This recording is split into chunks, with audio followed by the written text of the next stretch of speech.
Hi, I'm Kris Zilberstein. I'm running for place 2 on the school board. I'm running because I want our students to have the best education that they can have. I want them to have the best teachers that they can have.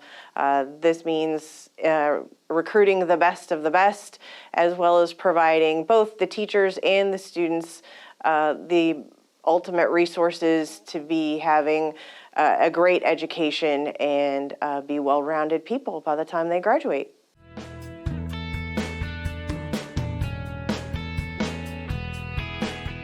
Well, I am a wife, mother, and an attorney. I'm a managing bankruptcy attorney. I represent creditors in the bankruptcy court. At one point in time, my husband and I owned a restaurant, and I have an economics degree.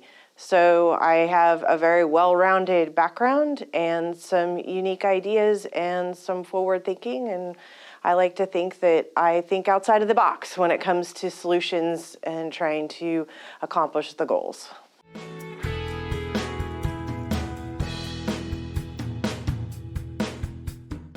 My ultimate goal is the students. I just want our students to be well educated and have the best resources so that they can have the best possible future.